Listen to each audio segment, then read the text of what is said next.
Hi, well, good afternoon, everyone. I'm Tammy Morales, Seattle City Council member, and I'm really excited today to have the second in a series of panels we're calling Seattle Within Reach.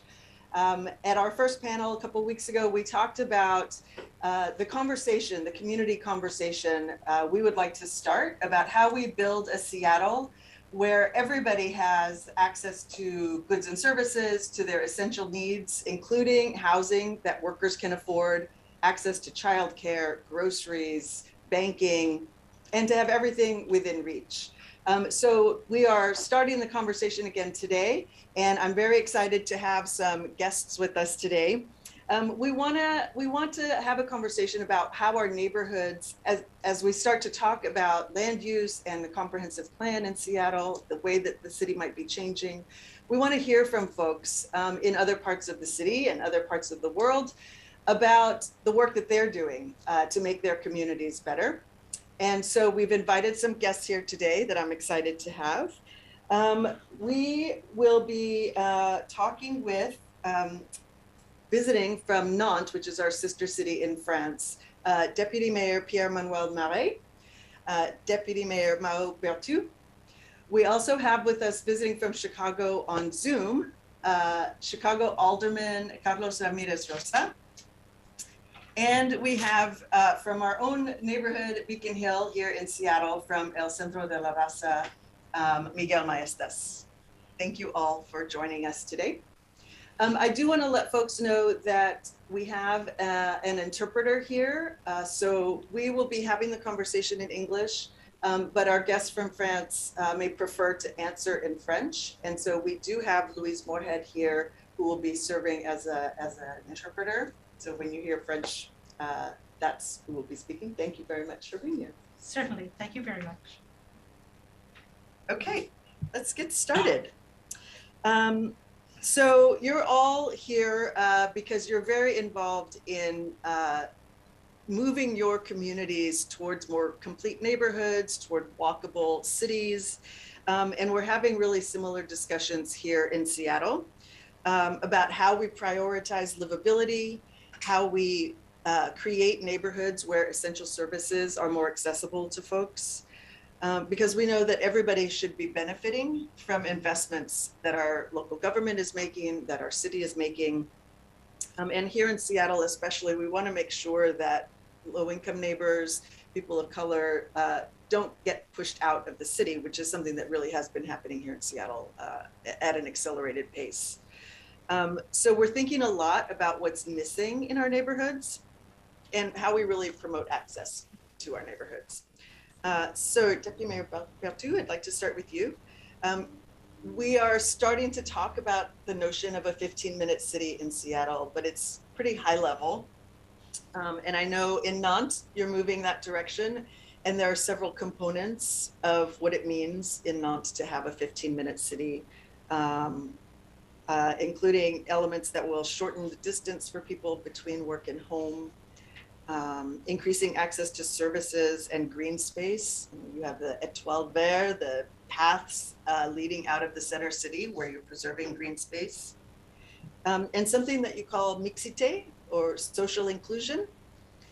So I'm wondering if you can talk a little bit about what a 15-minute city means in Nantes and what some of the key elements are for you as you move in that direction.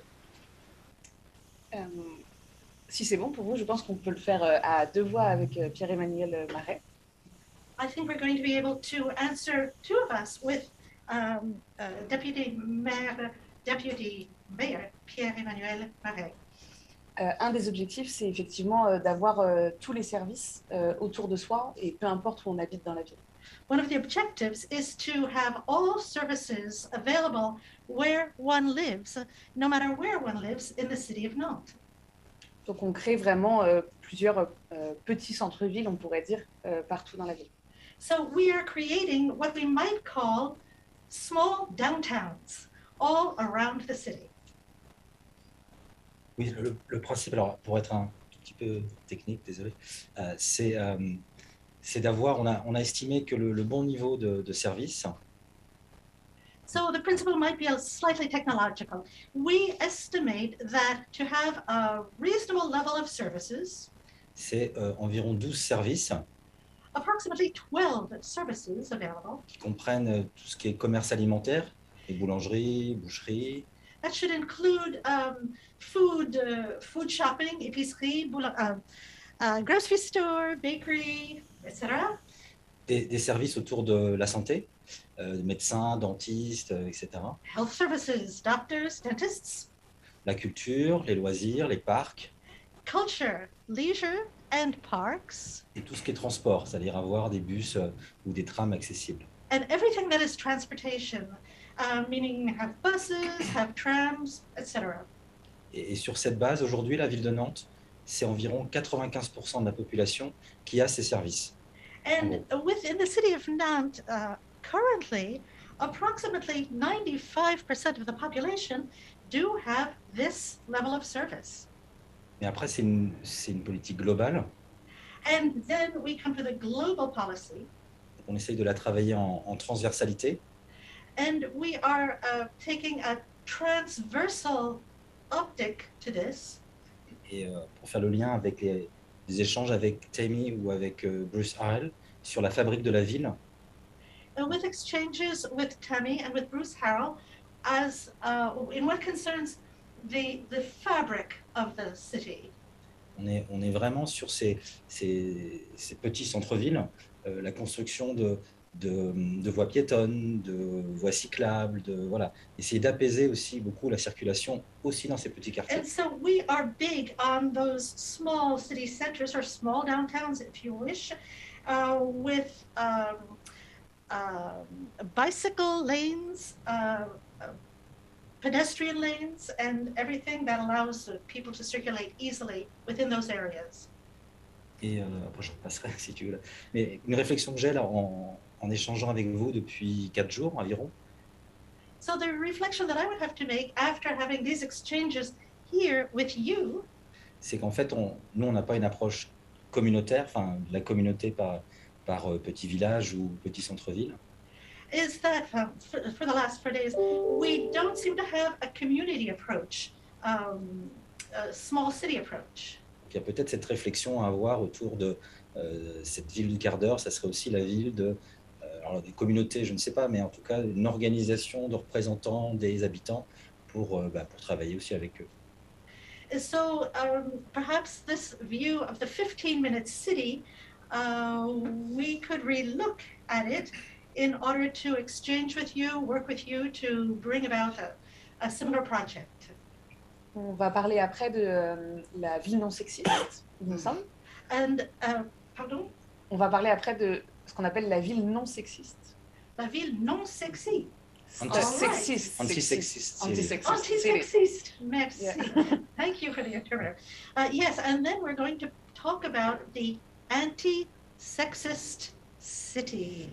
C'est un bon exemple parce qu'on a décidé de mettre des distributeurs de protection périodique dans la ville. Yes, and a good example of that, we have decided to put distributors for periodic protection around the city, available around the city. Et on les a installés dans plusieurs endroits de la ville avec l'idée que ça puisse être partout à 15 minutes autour de soi. And we installed them in several places in the city with the idea that they would be accessible. You could find one within 15 minutes if you needed one. Donc la ville du quart d'heure, c'est vraiment dans toutes les politiques qu'on mène, on a cette transversalité pour que ça soit à chaque fois très accessible dans un quart d'heure. So the notion of the 15-minute city is present in all of the projects that we are leading.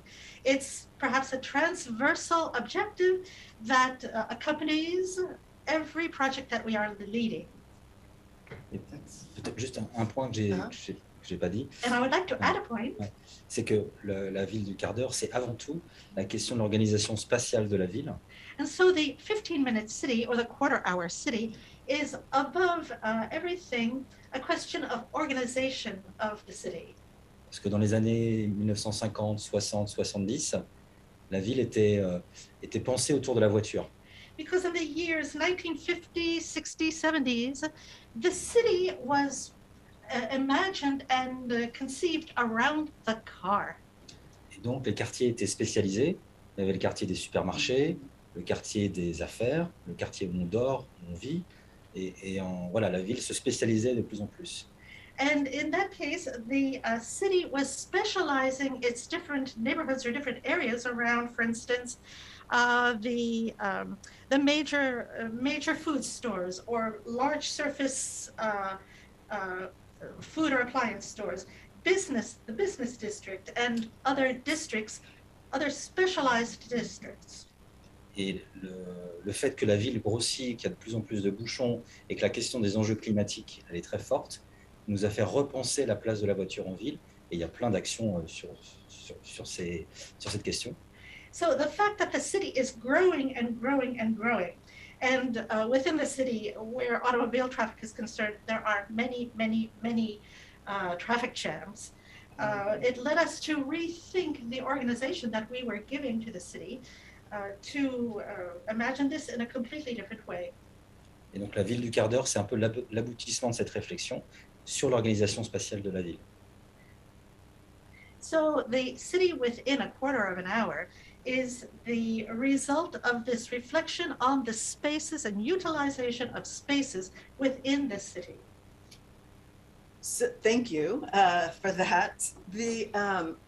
I do want to talk just a little bit more about this idea of how you moved from auto reliance, that framework of relying on the car, to this idea of small downtowns. I know, for example, the city converted the Allée Commandant Charcot. Am I saying that right? Yes. That used to be a major roadway along the river in the city, and it's now a tramway and even green space. There's a pedestrian and bike lane next to it. So is that an example of how you're changing, and how did that particular change happen? Shutting down the road and replacing it with a tram. C'est un bon exemple. J'en ai un autre en tête. So here's a good example. I have another example that I'm thinking of. Dans la ville, jusqu'aux dans les années 90, je pense. So the city within the 1990s, il y avait quasiment une autoroute qui allait jusqu'au château des Ducs de Bretagne. There was a veritable autoroute that went all the way to the château of the Ducs de Bretagne, qui est le centre-ville de Nantes, en fait. C'est le début du which centre-ville. is the center of the city of Nantes. Et alors ça s'est fait progressivement, parce que les habitudes, les gens, ils mettent du temps à accepter qu'il n'y a plus qu'une voie, qu'il y a le tramway, etc., ou le busway. And then very progressively, because we know that people let go of their habits very slowly, with some reticence. Et donc maintenant, depuis quelques années, cette autoroute s'est transformée en... Il y a juste une voie pour les voitures de chaque côté. So in the more recent years, that autoroute, that major highway, has transformed into an access road, and true, there is a lane on either side for the cars. Il y a des voies cyclables, des voies piétonnes. There are bicycle lanes, there are pedestrian lanes. Et si vous voulez aller à Nantes par cette voie en voiture le soir et le matin, c'est même pas la peine, il ne faut pas y penser. But if you want to go to Nantes or the center of Nantes in the morning or the evening, don't even bother trying to take that route. Et quand je dis ça, c'est parce qu'on a proposé une alternative. And when I say that, it's because we have proposed an alternative route. Donc les gens, ils peuvent aller soit en vélo, avec leur propre vélo, ou en louant un vélo. So people can go by bike, either with their own bicycle or on renting a bicycle. Ou en busway. Or they can take the bus. Yeah, we have, when we visited in December, there were the bicycle rental options, electric bikes that people could rent, similar to what we have here, but we saw many more people riding bikes there. It was very exciting. Juste sur le vélo, on a aujourd'hui 50 km dans la ville de voies cyclables et on prévoit de doubler à la fin du mandat. Currently, we have 50 kilometers of bicycle lanes within the city, and we are planning on doubling that. Et on a 3% environ sur le trafic de vélo. Notre objectif, c'est 12%. We currently have 3% of our traffic on bicycle, but our objective is 12%. Et c'est très très loin des villes d'Europe du Nord, par exemple. Donc on a encore beaucoup de choses à faire. And we are nevertheless way behind the cities in Northern Europe. We still have a lot of progress to make in that domain. We're behind cities in Northern Europe too. I want to move to the Alderman Ramirez Rosa. Chicago is historically a very dense city, but also a city that is living with the legacies of redlining. We experienced that here in Seattle as well. I'm wondering if you can talk a little bit about how Chicago is re-examining more equitable communities, more blended neighborhoods. And maybe you could even just start with a short explanation of what redlining is for folks who may not know. Absolutely. Well, thank you so much for inviting me to be part of this panel, council member. It's so great to hear from the deputy mayors in France. So many of the issues that they are experiencing in their communities are very similar to issues that we're experiencing in Chicago and across the United States. Unfortunately, in the US, we have the ugly history of redlining, where through governmental policy, through racist market forces, what we saw was segregation imposed from the top down, where Black communities of color had a very difficult time getting access to capital and to loans to be able to get the American dream and own their own home. How communities of color were cut off from investment from banks. And we're still living through that legacy today in the city of Chicago. Chicago is one of the most segregated American cities.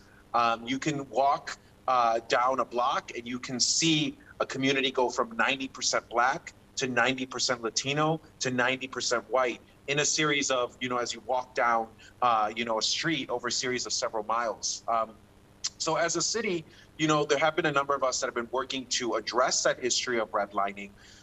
First and foremost, we want to make sure that investment is distributed equitably throughout the city of Chicago. And so community groups have been fighting for many years. One of the ways that has been accomplished as of recent is a program called Invest Southwest. So really making sure that the public dollars that the city has for investment, that they're being targeted towards communities that have historically been redlined and that have historically received that disinvestment and experienced that disinvestment. So the Invest Southwest program has been able to provide hundreds of millions of dollars in public financing and in public funding to small businesses, to developers on the south and west sides of the city of Chicago. What we've also done is every city gets a limited number of dollars from the federal government to invest in public housing. And historically, a lot of cities have said, well, in the poorest, communities, we're going to put this public housing because we don't want this public housing to be in the richer areas of the city, in the more white areas of the city, affluent areas of the city. So we've really sought to reverse that trend. And in communities that are facing displacement, in some of the most affluent communities of the city, we are now seeking to use those public dollars to build affordable housing. So in my community, what we've done is we took a parking lot right next to a train stop and we turned that into 100 units of affordable housing for people that are at or below 60% of the area median income. But we didn't just make it housing, we made it mixed use commercial because we said this is right adjacent to a commercial corridor. This is right next to a train stop. So the first floor should be commercial. And we're actually working now with a very successful businessman who helps bring together smaller businesses that can't afford their own storefront to help incubate them and to help give them a place to sell their goods, their art that they produce. So we're really excited that the first floor of that all affordable development will be a commercial space and that it will include this essentially indoor market space where smaller merchants from the community will be able to sell their goods. And hopefully that will give them a foothold to eventually expand into their own storefront. So I guess to quickly summarize, Chicago has an ugly history of segregation like so many other cities, but thanks to many generations of Chicagoans who have fought to undo that trend, we're beginning to see government policies that are targeting public investment where it needs to go, right? So making sure that we're getting dollars into disinvested communities on the south and west side of the city of Chicago, and then making sure that we're actually building affordable housing and public and social housing in affluent communities and making sure that we're adding, density in those communities where historically, there may have been more of a push for single family homes. That's very exciting. It sounds, this Invest Southwest sounds similar to a program we have in Seattle called the Equitable Development Initiative, where we really are trying to focus our public dollars into neighborhoods that have historically been underinvested in. Thank you for sharing that. Miguel, it sounds very similar to the Plaza Roberto Maestas that El Centro did 5 years ago. Is it? Broke ground, well, actually opened 6 years ago, 6 years ago. So, and El Centro has been a strong community organization for decades. Can you talk a little bit about how you decided to build that project and the different components that you included in it? It does sound similar to what the Alderman is talking about. Sure. Well, first, Councilmember Morales, thank you so much for inviting us to sit on the panel and share a bit about our work at El Centro de la Raza, which we translate as the Center for People of All Races. And from the perspective of a community-based organization, an organization grounded in the Latino community, when the light rail was being planned, initially it wasn't going to come to Beacon Hill, and when it finally news finally came that it was actually going to stop at Beacon Hill, that was we began to see an opportunity at El Centro de la Raza to do some type of development. And the wonderful thing or opportunity was that El Centro de la Raza owns the building and the land around it, which is adjacent to the Beacon Hill light rail station and where that is located now. So the staging area actually for the construction of the light rail was on the property that is now Plaza Roberto Maestas, the mixed use development that was created. And that gave us so actually we were able to lease that space as the construction area. And our leadership was very frugal, put that money away because we knew that money would serve as pre-development funds to be able to do a type of development. And so we began to, we knew that, and this is probably close to 20 years ago. And even at that time, we knew and we saw the need for affordable housing in our communities. And as an organization, we knew that affordable housing was really the cornerstone and important element of that development.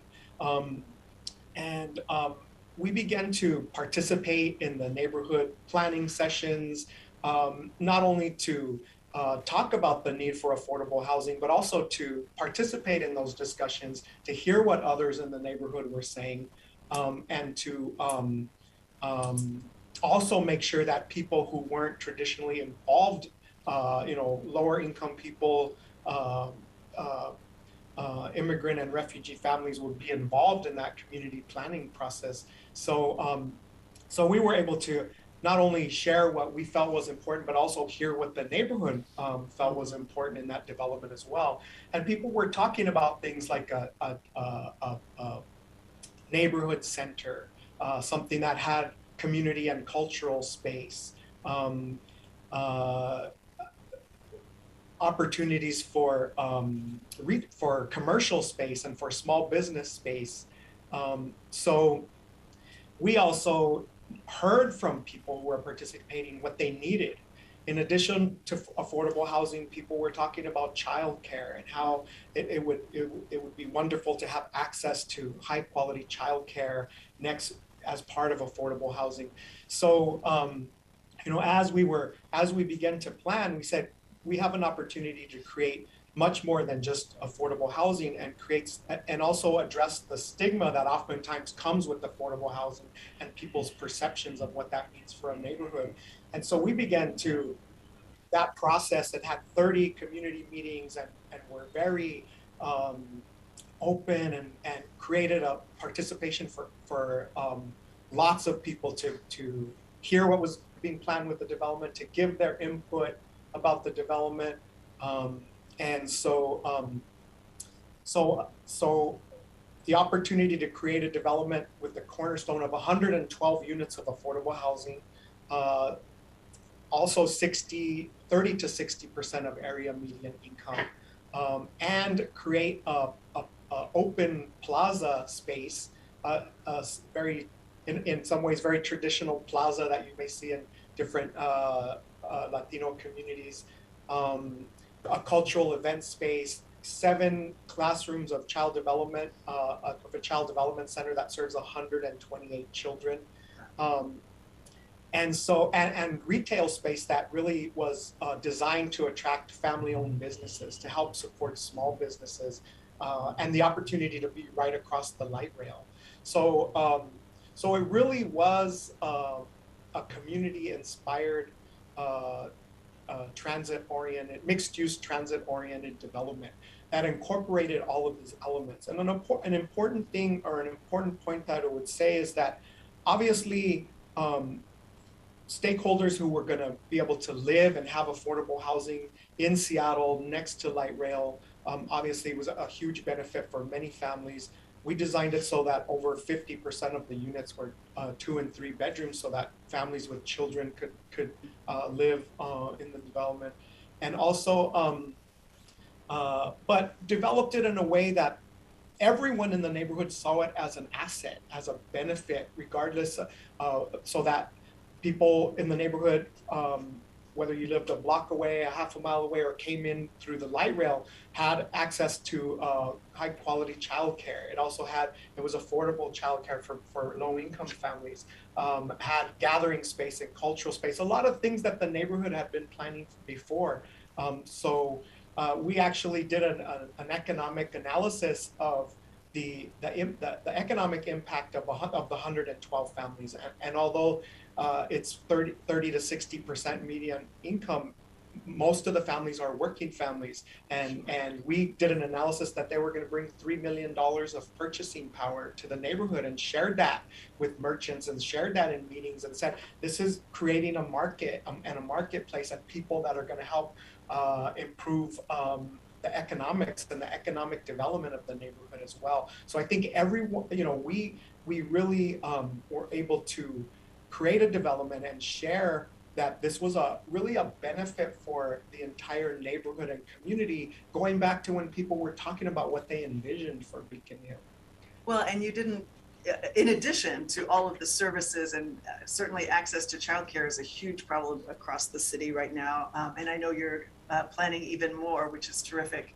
But you also created a beautiful space. It's gorgeous on the outside. There's lots of art all around the buildings, and it just really does lend, as you say, dignity to the community, and really is a great example of how we provide access to all of the essential services within a neighborhood. And that's exactly what we're talking about, right? How do we do more of that across the city and in lots of different areas, so that people can get access to the things that they need without having to get into a car? So I'm really excited about this idea of 15-minute city, small downtowns. But we have heard some critique that this could potentially lead to gentrification, could lead to displacement of folks. As you say, we really want to make sure that particularly communities of color and low-income folks get to stay and benefit from the investments that we're making, rather than getting pushed out. So Alderman, I was wanting to hear from you about what Chicago is doing to mitigate, as you're moving towards density, how you're mitigating against displacement. And I wonder if you might talk a little bit about, you have an affordable requirements ordinance that requires inclusion of affordable homes in developments. Can you talk a little bit about how that works in Chicago? Yeah. So I think development without displacement is such an important goal that we're pursuing in Chicago and in the 35th Ward and the communities that I represent. I represent an area called Logan Square, which is about halfway between downtown Chicago and O'Hare Airport, if you're all familiar with our city. It has a lot of beautiful stately homes, but it also has a lot of what's called middle housing, sometimes called missing middle. 2 to 4 flat apartment buildings, a lot of them owner occupied. This is oftentimes the most affordable housing that is found throughout the city of Chicago. There are landlords who live on the first floor, and then they have a unit below them, a unit above them, maybe 2 units above them. And so many of our working class and middle class families, this is where they live in our neighborhoods. And what we saw is as the community began to attract more affluent home buyers, a lot of these beautiful brick buildings that were 100+ years old suddenly either got torn down or they were deconverted into a single family home. And so you had a 100-year-old building that previously housed 4 families that now only housed 1 family. And that had a negative impact on our commercial corridor as longtime businesses began to close because the clientele was just not there anymore. It also had a negative impact on our schools, which began to see shrinking school enrollment. And particularly, we saw this trend happening around what's called the 606 Bloomingdale Trail.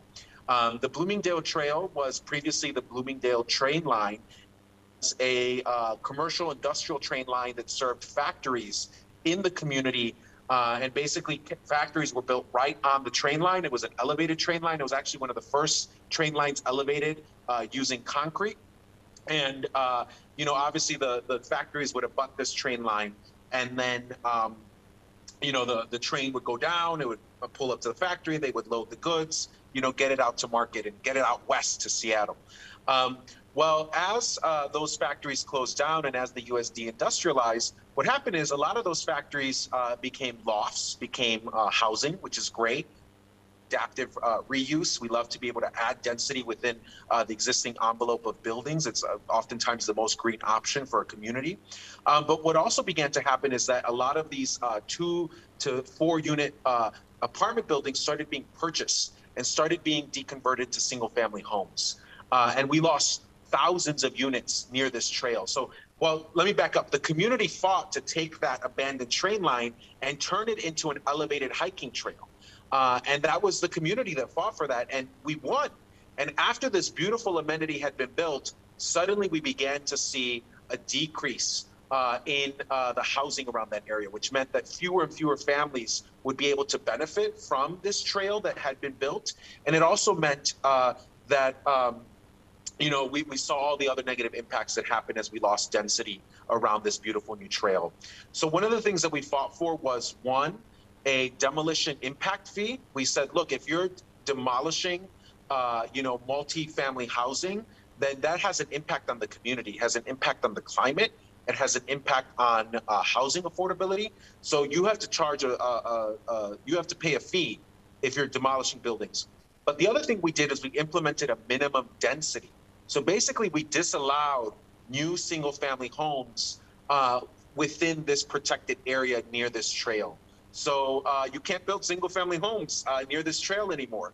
And so collectively, I don't know what just happened with my, okay, sorry. So collectively, what these policies have done is they have now begun to protect that middle housing, the 2 to 4 flat units that house our families, that provide the most affordability, the most affordable option in our community. They are now protected from demolition, and they are now protected from deconversion, from becoming single-family homes. So we're helping to protect that, you know, kind of missing middle housing that already exists in so many of Chicago's neighborhoods. The other thing that we've been doing is trying to add density where and when we can, and really making sure that as much of that density that's being added, so if we have an empty lot, let's add more housing there, but let's really make sure that it's affordable to our families. And so that's where our inclusionary zoning policy comes in.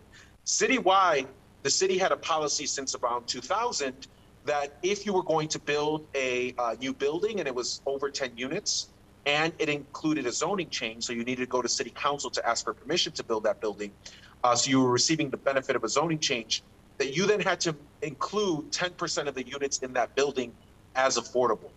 Now, the problem with that was that in some communities, 10% was just not enough.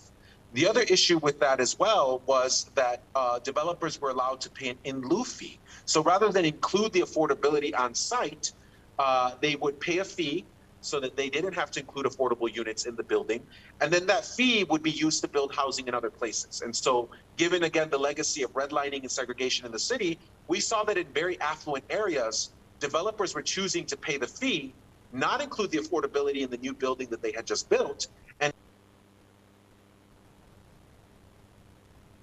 that money to build housing in communities that were already seeing disinvestment. So in other words, they would just continue to put poor working class people in the same neighborhoods and not create that economic diversity that we know builds really strong communities. So our community fought to amend the city's inclusionary zoning policy. And in our neighborhood, which is seeing so much displacement and seeing such a decrease in working families living in the community, we now require 20%. So that's what we fought for, right? So if you're gonna build a 10 unit or more building, if you're gonna ask for a zoning change or any other city benefit, moving forward, the minimum amount of affordability that needs to be included is 20%. And also we got rid of the ability to pay the in lieu fee. So the housing must be built where you are building the units. So that's really gonna help ensure that we continue to have diversity, both economic and racial, within the community that I represent. And it's also gonna help ensure that as we build these new buildings and as we add density where we can in the community, that it's going to not just be housing for affluent folks that can pay a lot of money in rent, but it's also going to continue to provide affordable options for families, many of them which are currently facing displacement from the neighborhood. So thank you. That's so many things I want to ask you about, including Alderman approval of buildings. But I do want to move to Deputy Mayor Marais. Actually, I want to ask you about social housing in Nantes. But first, one more question for you, Alderman. Can you talk just for a moment about what affordability means in Chicago? What is the area median income? How much are rents in Chicago? Yeah, so they're not as crazy as the East Coast or the West Coast. We're still comparatively more affordable, but nonetheless, we also have a lower medium income, so our families are making less. So what might sound affordable to a family in Seattle is not affordable to a family in Chicago. But a studio apartment, non-subsidized on the market right now could go for as much as $1,600 to $2,000 in my neighborhood. And that is out of reach. That's a studio apartment. That's not even one bedroom. And I know you all are probably thinking, oh, that's nothing. But it's a lot for our families. In the subsidized units, so either the units that are being built or the rent restricted units, so the units that are being built either under our inclusionary zoning policy, the 20% that needs to be included in that private development, or the 100% the 100% affordable building that we built next to the train stop, a studio apartment goes for about $900. So that's half of what the market is asking for currently. And so it's normally what we ask for is at 60% or below the area median income. And currently for a single person, that would be about $30,000 to $35,000 currently.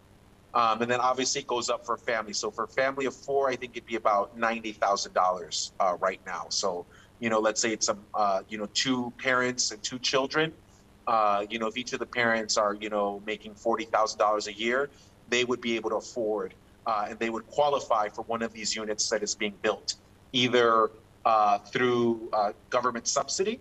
So for example, the all affordable building we built right next to the train stop, that was built using government funding, or through the units that are being built as a result of our inclusionary zoning policy, the 20% that are set aside as affordable when a private development is being built.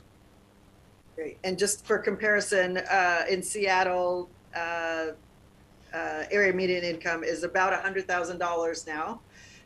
Although most people, in my district, which includes, for example, the Chinatown International District, many people are at about $20,000 a year. So, and I believe one bedroom in Seattle is going for about $2,100 right now, which is crazy.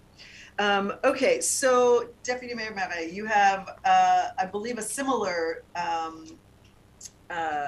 requirement in Nantes that I think it's 25% of all units that are constructed are affordable. Can you just talk a little bit? So here in Seattle, we are starting to talk about social housing, starting to talk about needing as many tools as possible to address our our housing shortage, which is really a crisis. And we have similar programs like inclusionary zoning and requirements for some development, but we need as many tools as we can think of to try to address this. So we're talking about social housing so that everybody can have some sort of affordability. And I would love to hear from you about how it works in Nantes. What does it mean to really have this as an option or a requirement in your case? En fait, historiquement, en France, puis à Nantes, il y a toujours eu une volonté, enfin, depuis les années 50-60, une volonté de construire et de proposer de l'habitat social. In France, since the years 1950, 1960, there has always been a desire to propose social housing. Et donc aujourd'hui, la loi nous oblige, je crois, à 25% de logements sociaux, notamment dans les villes. And today, I believe the law requires approximately 25% of social housing within the construction within cities. Et je pense qu'on est, nous, un petit peu plus que 25%, mais je n'ai pas les chiffres exacts. And we, in Nantes, we're a little higher than 25%, but I don't have the exact numbers. Donc l'enjeu pour nous, c'est de continuer à proposer du logement social. So what is important for us is to continue to propose social housing Pour les personnes sans emploi, pour les personnes qui ont des bas revenus, for people without employment, people who have low revenues, et puis pour garder de la mixité dans notre ville qui connaît, alors pas comme Seattle, mais qui connaît une augmentation forte des prix du mètre carré. Yes, in order to preserve this diversity within our cities, at the same time managing against this rise in prices that continues today. Et qui connaît une gentrification. We have our own gentrification. Par exemple, dans le quartier que j'habite, Chantenay, qui était un quartier ouvrier, populaire, de petites maisons. For instance, in the neighborhood where I live, it's the Chantenay neighborhood, which is a workers' neighborhood with small family houses. Donc, ce quartier se transforme et aujourd'hui, le prix au mètre carré a explosé. This neighborhood is transforming currently. Today, the price per square meter, or square foot if you wish, has exploded. Et on assiste à une densification de la ville aussi dans ces quartiers. We're having a densification of the city also in such neighborhoods. Les gens, ils construisent un étage de plus ou 2 étages de plus. For example, people will build another floor or 2 more floors. Et pour revenir au logement social, aujourd'hui, on a une offre intéressante de logement social sur la ville. To come back to social housing, today we have an interesting proposal on social housing in the city. Mais qui ne répond pas aux besoins. Il y a beaucoup de listes d'attente.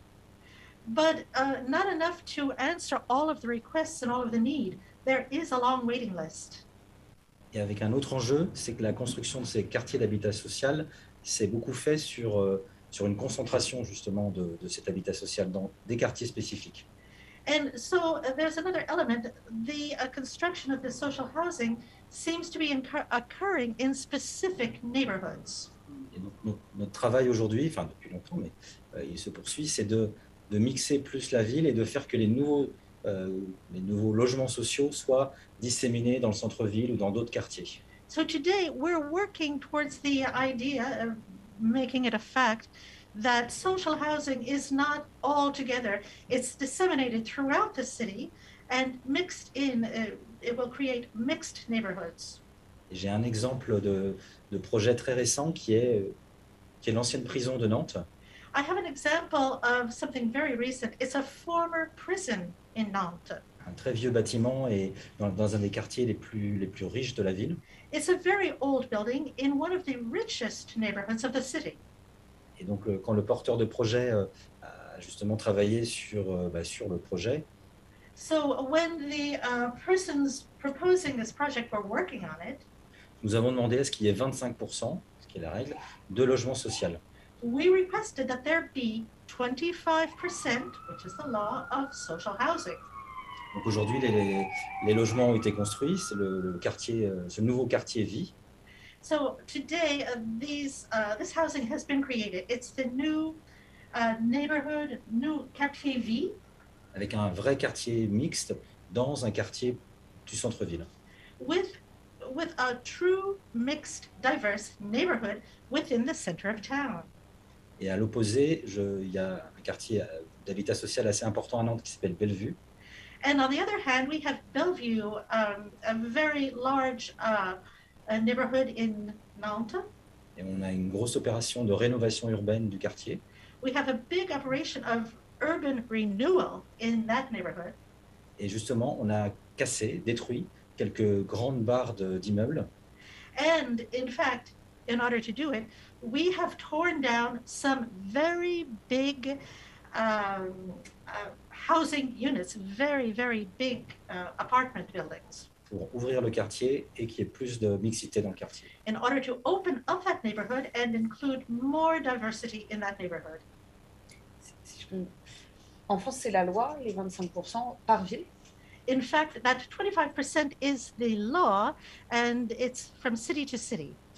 Mais comme à Chicago, certaines villes préfèrent payer des amendes que de construire ces 25%. But similar to Chicago, some of the cities would rather, or some of the areas, would rather pay the fine or the fee in order not to include this diversity. Donc, comme disait Pierre Emmanuel, on a vraiment décidé, nous, d'aller plus loin en construisant les 25% de logement social. So as our assistant mayor has said, we would rather go further and construct within our optic of social housing.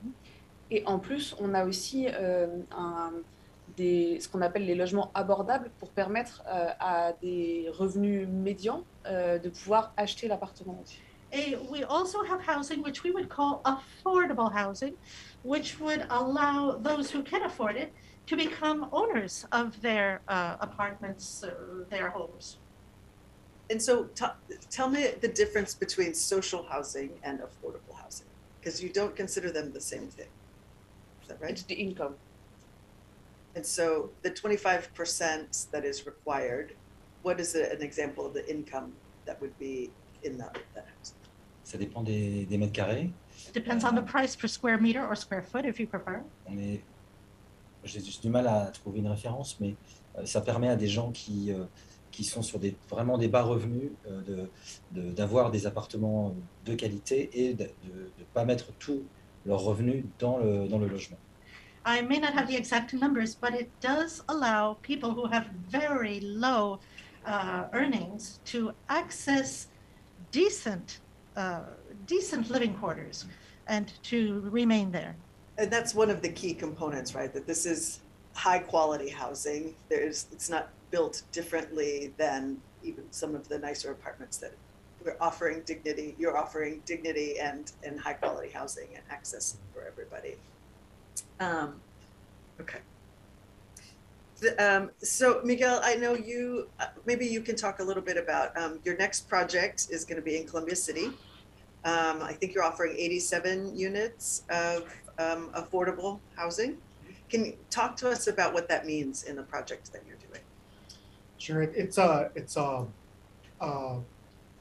wonderful step forward for El Centro de la Raza and the opportunity to create our second major mixed-use affordable housing development in Seattle. So as you said, it is going to be located in Columbia City, 87 units of affordable housing. And it will also serve people between 30 and 60% of area median income. And we have the same goal of making sure that more than half of the units are 2- and 3-bedroom apartments so that families with children can be served.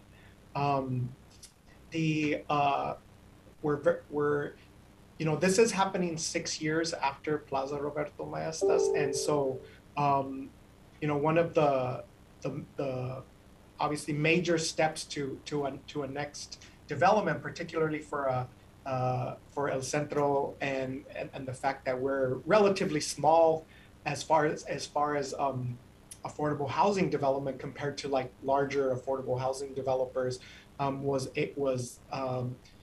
being able to find and acquire the land to be able to do the second development.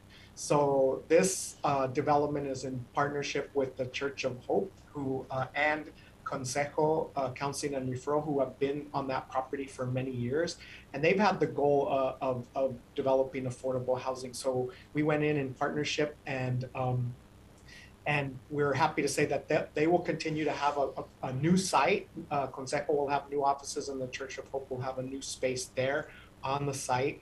And we will also have enough room to do a 4-classroom early childhood development program on that site as well, and it'll serve 64 children. And so it'll be another expansion of our affordable, not only our affordable housing, but also the early childhood programs alongside, because we've seen the success, and we really see that at Plaza Roberto Maestas we've we've created what we feel is a excellent model for development of really, as I said, community-inspired mixed-use development. And you mentioned the art component that exists at El Centro. When we had community meetings and we heard from people and we talked about our hope to put art in the building at Plaza Roberto Maestas, that was so well received by the community, because, as you said, it does create a welcoming and dignified place. And in the tradition of our origins at El Centro de la Raza, and our commitment to doing our work in a way that builds multiracial unity, the art is reflective of many cultures, not just Latino culture, so that it's a welcoming place to everyone in our community. And so we are going to have a wonderful art component as well in the development in Columbia City, we're happy to say. So that will be carried on as well. But we're very happy to that will be breaking ground in January, and then completing construction in probably about the summer of 2024, and open up the services, the housing and the services then. And talk to us a little bit about how you are able to offer this as affordable housing. I know the financing of housing in this country is very complicated, but sure. You can explain a little bit about it. So, it is really putting together the financing to do the construction, and similar to what we heard, what's happening in our sister city, that it's, our goal is to build the highest quality housing possible. So this is the base of funding is through the low-income housing tax credit program, which is a federal program to support the development of affordable housing. And an investor receives tax credits over 15 years for investment in the construction of the project. Also, support from the City Office of Housing is a huge part of it. And those funds and those investments that the city is making to create more affordable housing in our city. And then doing our own, fundraising as well, to make sure that we can have the things like the art and the high quality child development program. Also looking at state funds and city funds for that, as well as doing what we're calling a quiet capital campaign, but also raising the funds to make sure that not only those things are part of the development, but that that the units themselves have like the highest quality amenities that we can afford. So it really is working for many years. There's so much work leading up to being able to break ground and start construction, as far as finding partners and structuring the purchase of the land and financing the construction. So yeah, an incredible amount of work, and all of that is part of building capacity as a smaller organization grounded in community of color. Building that capacity to do affordable housing is so important, and the fact that we now are able to that we're close to breaking ground on our second major development is a wonderful thing for El Centro and for the Columbia City neighborhood. This will be the largest affordable housing development that is targeting families in Columbia City.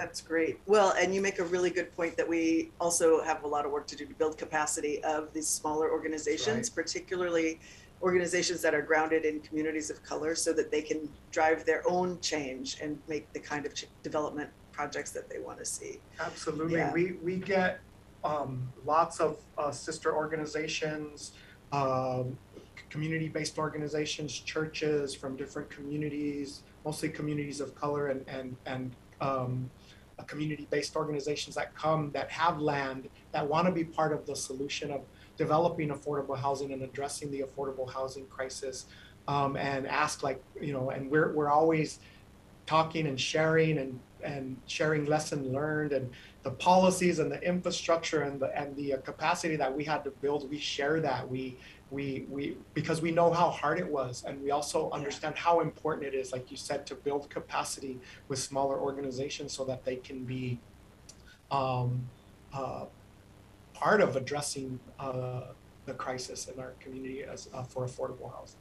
Well, and we know because Seattle is experiencing growing income inequality, it's especially important, right? Because we do have low-income families, communities of color that are being pushed out. And I think it is a reflection of, in some ways, well, it is a reflection of the way we have planned, we have changed as a city, and the kinds of development that we have allowed to happen in particular ways. We're starting to acknowledge that and starting to operate in a different way. And I think part of an important change is having conversation directly with community, bringing more people into conversations about how we design our cities and how we design our neighborhoods. Deputy Mayor Bertu, you lead the City of Nantes' effort to create a non-sexist city. And I will say in Seattle, we've done some work around, for example, gender pay equity in the city. And I will say in Seattle, women still make 76% of what men make in the city. So clearly we have work to do. But we haven't really talked in Seattle about what a non-sexist city looks like in terms of planning and design, or even, you know, in terms of implementation of some city programs. So can you talk a little bit about what does a non-sexist city mean, and how do you work in that direction? L'objectif, c'est alors dans 10 ans, de devenir une ville non sexiste. So we are hoping that Nantes, within 10 years, will become a non-sexist city. Ça veut dire qu'on agit sur tous les domaines, donc les questions de revenus, d'éducation, de culture, d'espace public. And that means that we need to act on every area of interest, for instance, revenue, education, use of spaces. Et donc, on va regarder comment chaque action de la ville permet une égalité entre les femmes et les hommes. And so we're going to take into consideration how each action that the city may take will affect the communities in each of these ways. Donc, à la fois comment on permet cette égalité et comment on évite d'avoir, de perpétuer le sexisme. How we can put this equality into effect, and how at the same time we can avoid to perpetuate victimization. Donc, on a un exemple concret, je ne sais pas si ça parlera aux États-Unis, mais dans nos cours d'école, par exemple, on a vraiment une ségrégation entre les filles et les garçons dans les usages de la cour. So I'm not sure how this will pertain to what occurs in the United States, but in our school playgrounds, we observe a real segregation between where the girls play and where the boys play, what objects they use and what they climb on, for instance. Et ça, c'est surtout parce qu'on a des terrains de sport, donc de football, qui prennent beaucoup de place et où on voit que les filles ne sont pas forcément intégrées dans ces jeux-là. And so that might be because we have large playgrounds that have soccer fields on them. They occupy a lot of space. And it happens that girls might just not be interested in that. Donc, un des objets de la ville non sexiste, c'est aussi de repenser, par exemple, les cours d'école, parce que c'est le premier espace où les filles et les garçons évoluent ensemble, et de réfléchir à un aménagement qui permette plus de mixité. So one of our first objectives would be to recreate or reconceive school playgrounds or playgrounds for children, because that's the first place that boys and girls get together with each other or not. So what we want to do is make sure that we have something for the future that promotes mixing up the boys and the girls and uh, creating diversity on the playground in some sort. Et si je peux prendre deux autres exemples qui sont très différents, mais on a aussi des programmes d'empowerment, on va dire, pour que les femmes travaillent à pouvoir négocier leur salaire, par exemple. And so I have two other examples, quite different. We have also programs for employment where women can negotiate their salaries. Donc l'objectif, c'est vraiment de pouvoir leur donner le pouvoir pour qu'elles puissent négocier leurs conditions de travail. The reason for this is to give women the power over their employment and over their jobs, and so they can negotiate the return for their work. Et l'autre exemple, c'est sur la question des violences faites aux femmes, parce qu'on sait que les femmes sont victimes de nombreuses violences. And another example is the violence that women are subjected to, many sorts of violence.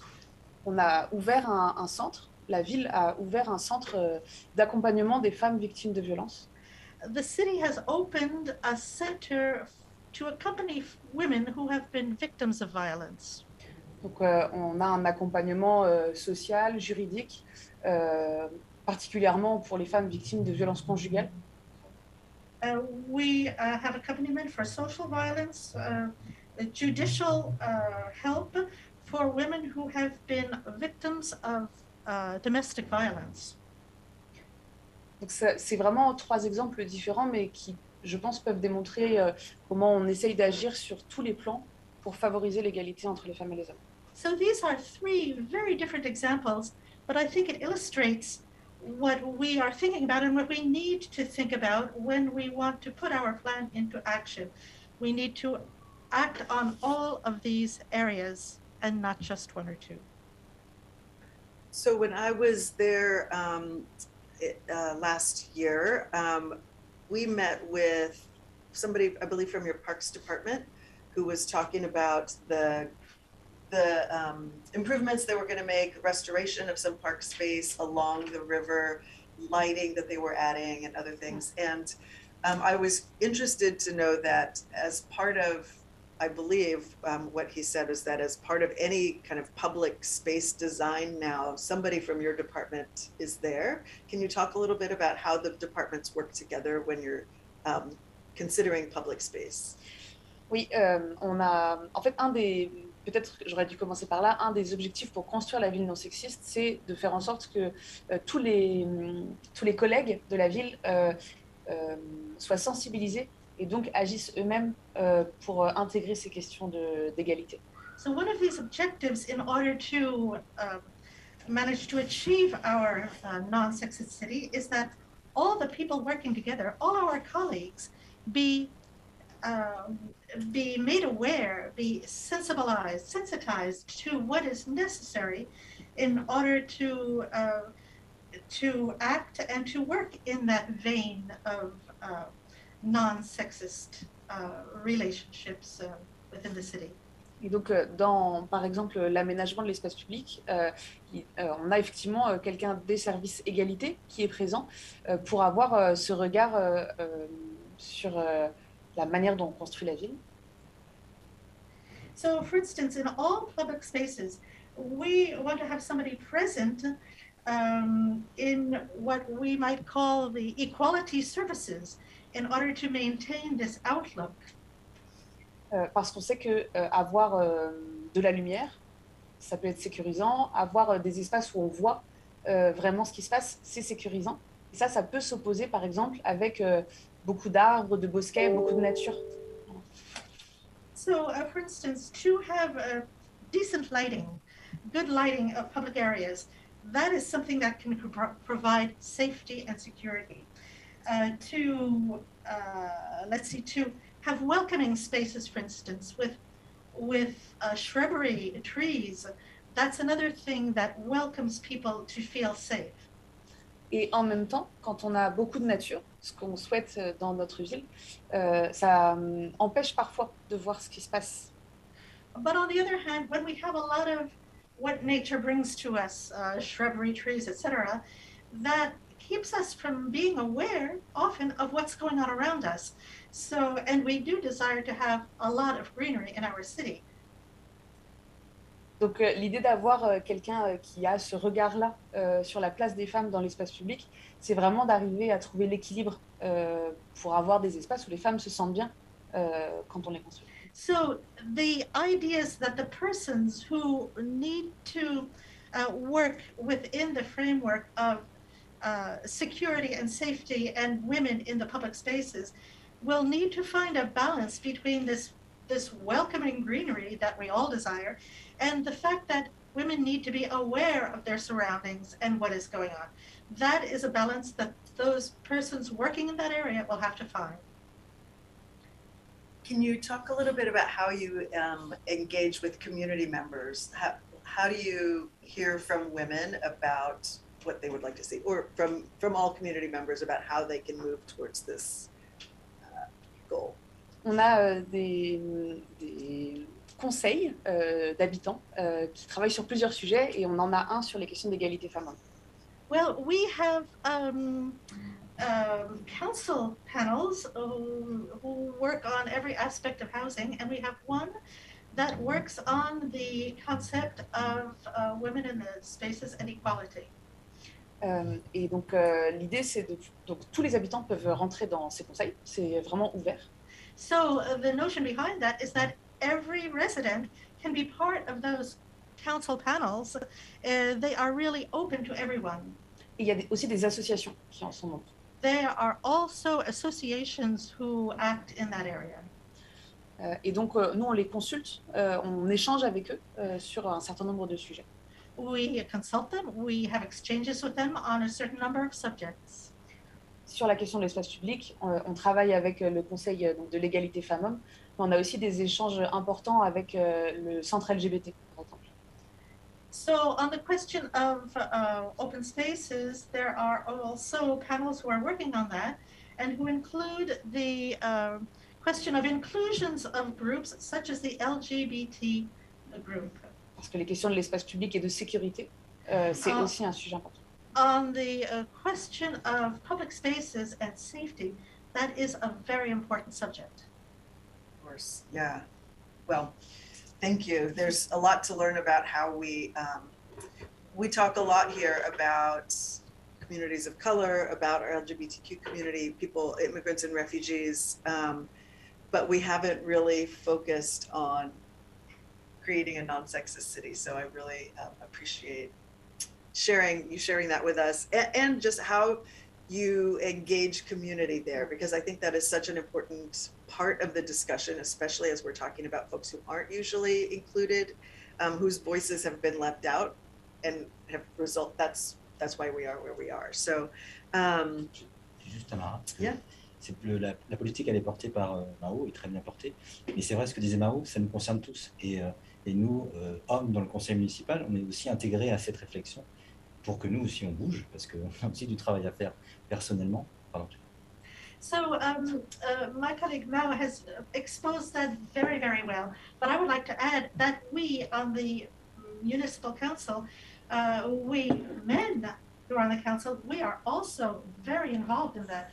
We need to gain that awareness so that we can act in that vein, so we are aware of what we do and we can contribute as well.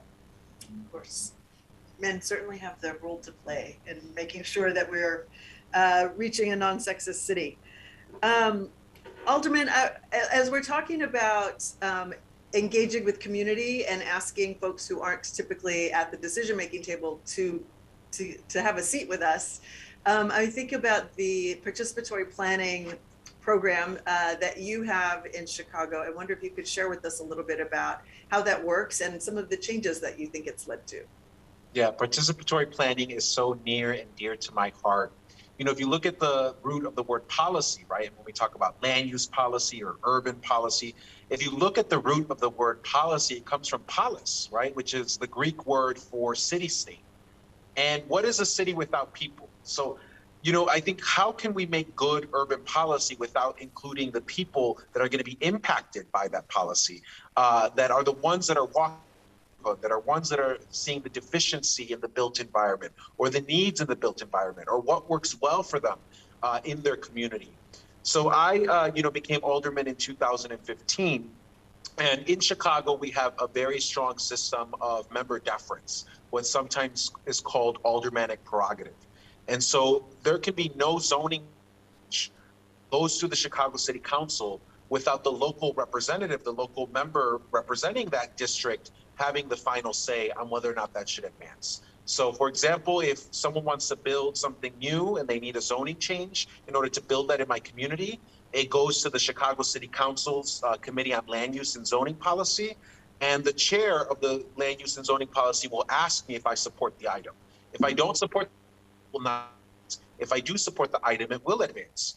And what that system has resulted in over many years is corruption, sometimes unlawful corruption that leads to members going to jail, other times lawful corruption where a developer gives thousands of dollars in campaign contributions, and in return, the member is signing off on every single zoning change that the developer wants to see. And left out of that process is the community and what's in the best interests of the community.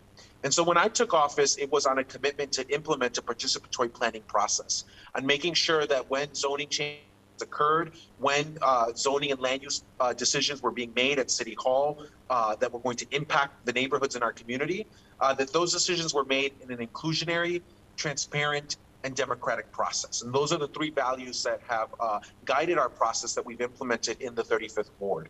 The other consideration that we needed to take into that we were thinking about when making this process is the fact that elections for Chicago City Council and for mayor only occur every 4 years.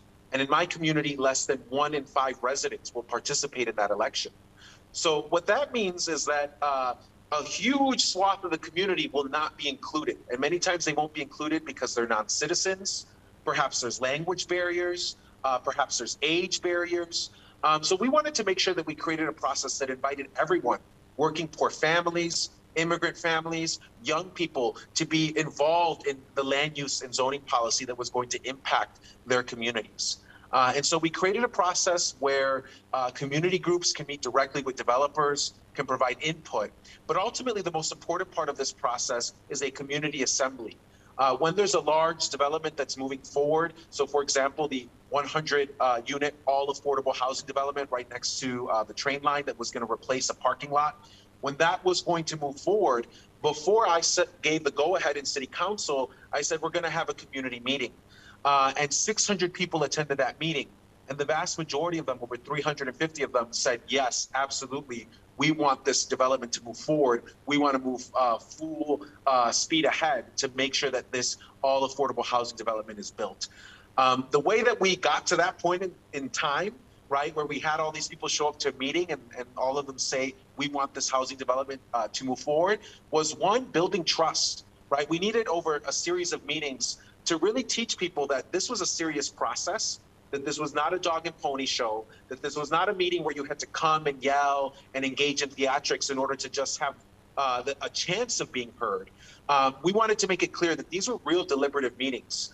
These were meetings where we were going to have serious discussions about what's in the best interest of a community, what is good land use and zoning policy, what have we learned over the last several decades of what worked in terms of city building and what hasn't worked. What we also did was we made sure to include childcare. We made sure to include simultaneous translation. So in my community, over 20% of residents are Spanish speakers. And so at every single one of our community meetings, we make sure to have translation into English and in Spanish. And as a matter of fact, we've actually had meetings, because my community has some parts that are more Spanish speaking than others. We've had meetings where the entire meeting is held in Spanish, and the only translation that's happening is for the developer, for the zoning applicant, into English, because they were the only English speaker there.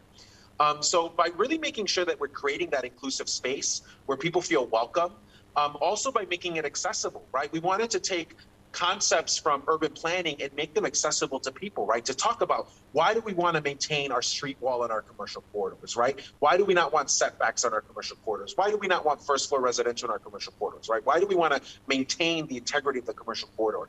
Talking about concepts of why do we want to add density, right? Why do we want transit-oriented development right next to the train stop? Taking these concepts and making it accessible to people. And so in reality, our participatory planning processes also become popular education, right? We don't need, rich developers or, PhDs in zoning and planning. We welcome them. We want them to be part of the process. But we know that by making these concepts and these themes accessible to the community, that we can empower people to then make the zoning decisions that are the best interests of their community. So, really making it inclusive, making sure that you're inviting everyone into the process. We go and knock doors and we let people know, hey, in a month, we're going to have a meeting to discuss that empty lot next to, your home or 2-3 blocks away from your home. You should really come to that meeting to find out about what's being proposed there and whether or not it's in the best interest of your community. So we knock doors, we get the word out in English and Spanish. We make sure that the meetings are being held in English and Spanish. We make sure that the things that we're talking about to people that aren't spending, many hours every week studying these things. And then we also made sure that it was a real robust process where people knew that the final outcome was really going to be impacted by their participation in this process. And then we just were consistent. So now people in our community have gotten really used to this participatory planning process.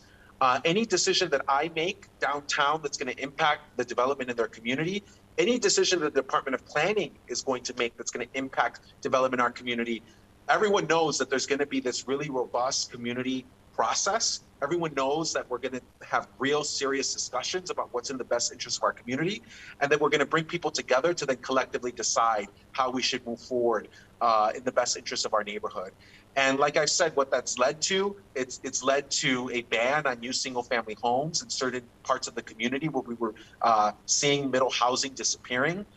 It's led to new transit-oriented developments right next to train stops and along our big commercial corridors where we can add affordability.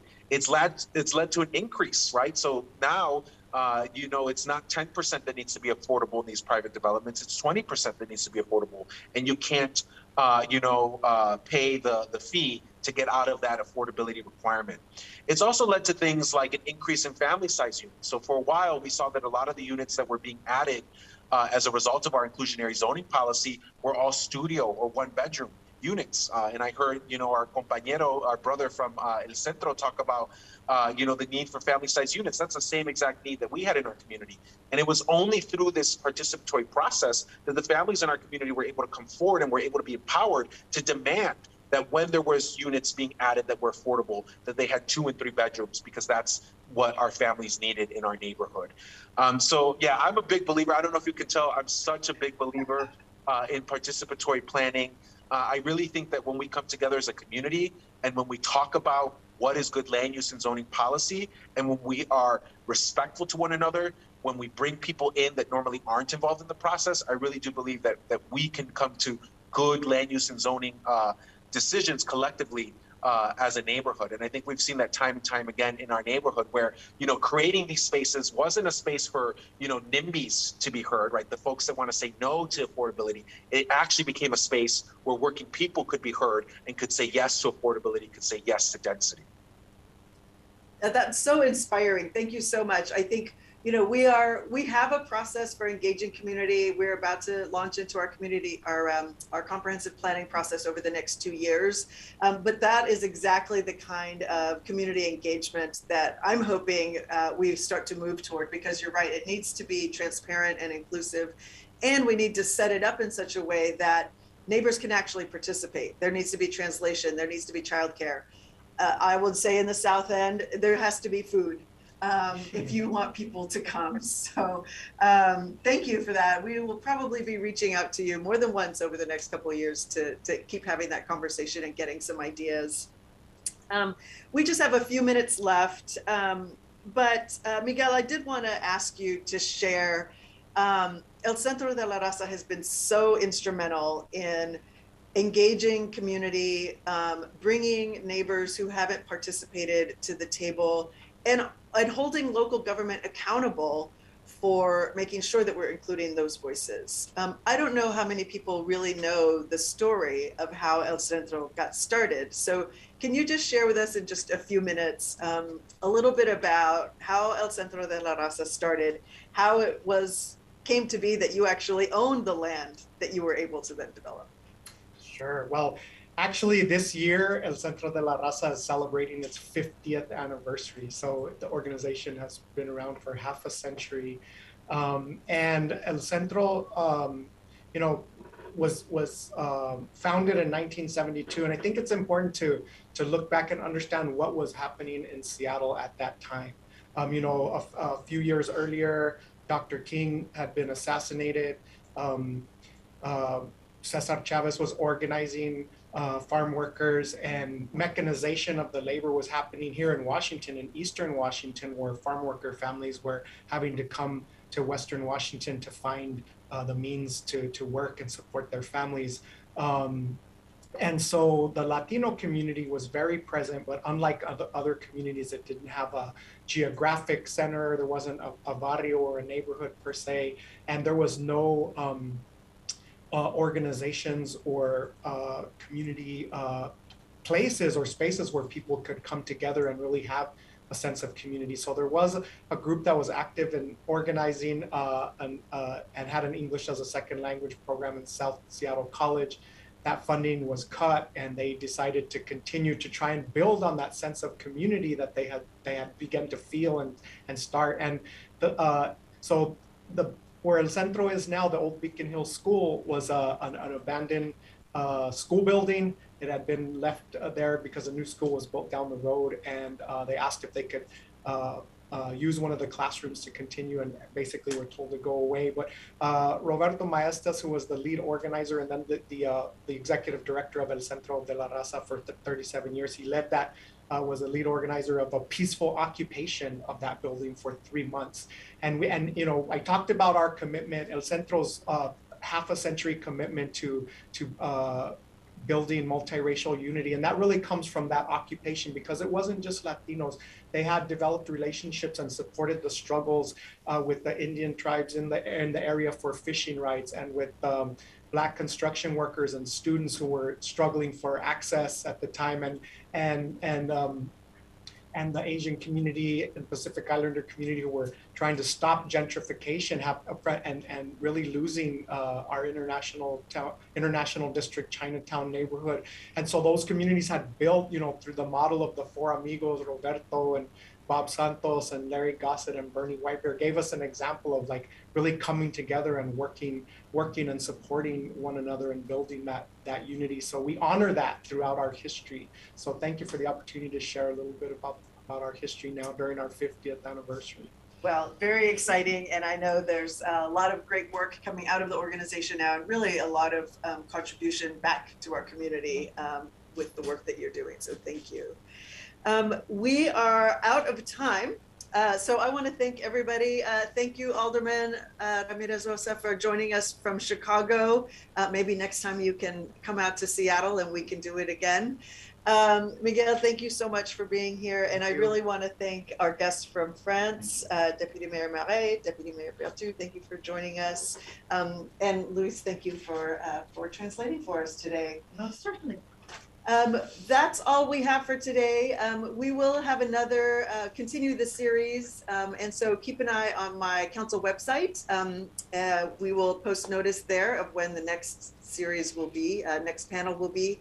And you can also watch this show again. If you want to follow up with anything, we will also include a link to that on my council website as well. Thanks for joining us today, everybody, and have a great day.